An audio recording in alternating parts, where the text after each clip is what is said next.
Number one thing agents should stop doing, wasting time while overindulging.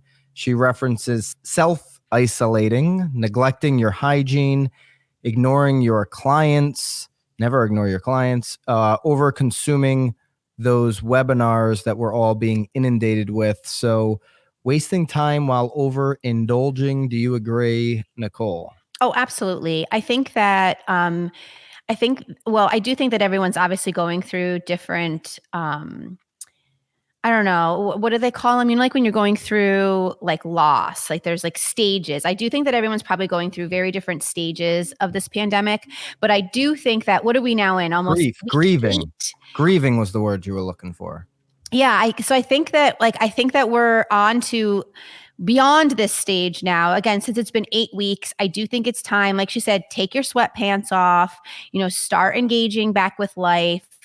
Just in general too, but obviously mostly with your real estate business. If you're not, I mean, I agree. I mean, I'm certain that it's probably really difficult for those states that still don't view real estate as essential, but even those agents should still 100% be reaching out to their clients, especially now that they see that a lot of the world is starting to open again.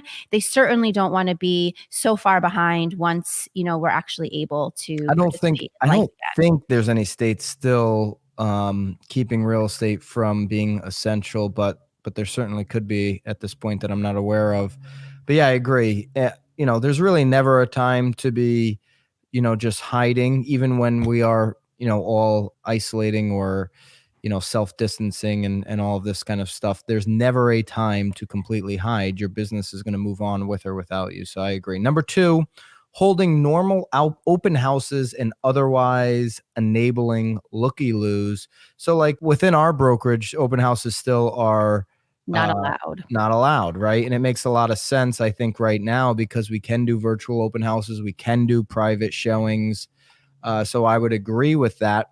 But I don't think the other Nicole who wrote this article can make a blanket statement like this. There are counties in this country right now that have zero cases or deaths. There are certain counties. So it's not a blatant statement. I think you've got to be very local when you make these decisions, whether open houses are appropriate and safe right now. So I would actually disagree with that when you're talking about the entire country. I don't think one size fits all. Well, I think what she's emphasizing here, though, is maybe to get rid of the open houses, just to get rid of those looky-loos, so that there's just not people congregating in areas. But yeah, I hear what you're saying too. Number three, failing to loop everyone involved in the selling process and current showing guidelines.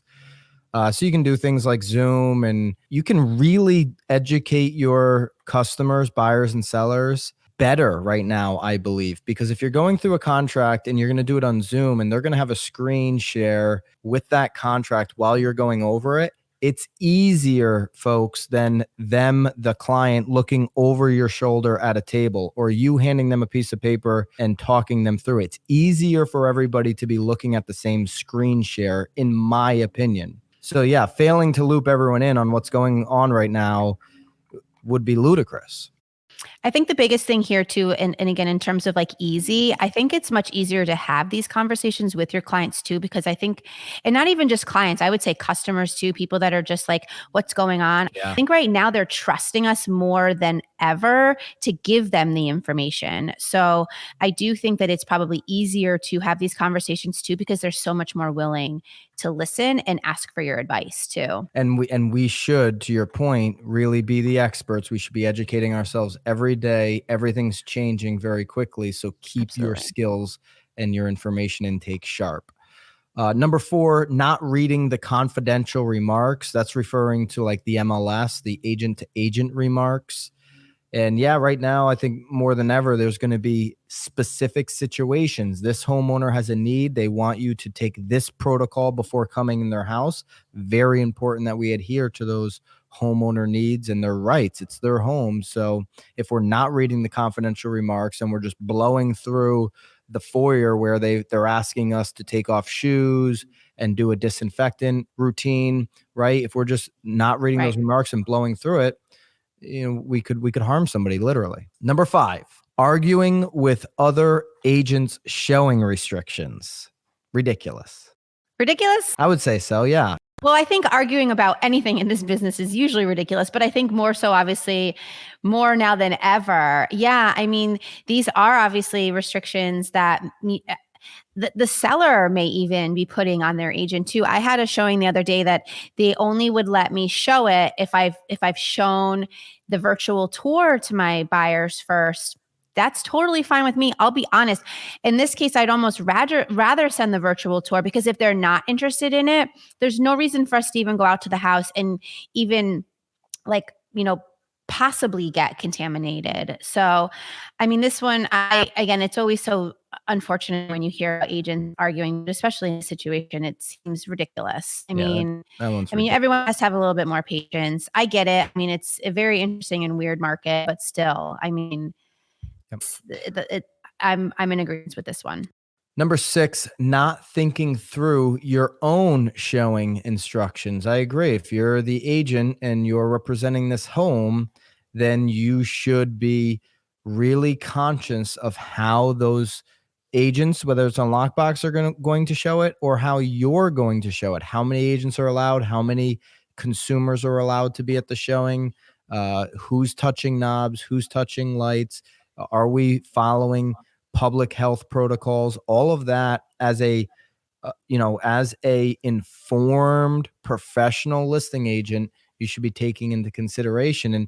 And just popped into my head kind of what you were, number 5 here, the arguing with other agents, the buyer agents that are arguing with listing agents on not liking the showing protocols or the showing instructions. Here's a little tip, buyer agents.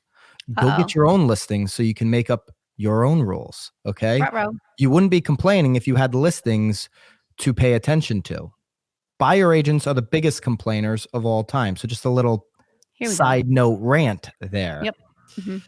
Number 7. Do you want to add anything? Number 6? No, I think you're good there. You're good. All right. Number 7, letting sellers and buyers make uninformed decisions. So this one's an interesting one. I mean, obviously you and I have come into contact with a few of these things that have happened during the pandemic. I do think the biggest thing that you can do, and I think more so than uninformed decisions, I think that us as agents, we need to help our clients sort of slow down and have them take maybe a few extra days, a few extra nights, maybe even weeks if it needs to, before they do make decisions. Especially when it comes to like getting out of contracts, or again, sellers getting cold feet and them backing out. I think that, again, I think more so than uninformed. I mean, obviously we want all of our clients to be informed, but I think more so than anything, I think we need to, sort of help our clients, sort of encourage them to take a few more extra days or some extra time. Because obviously, I mean, like everything's changing.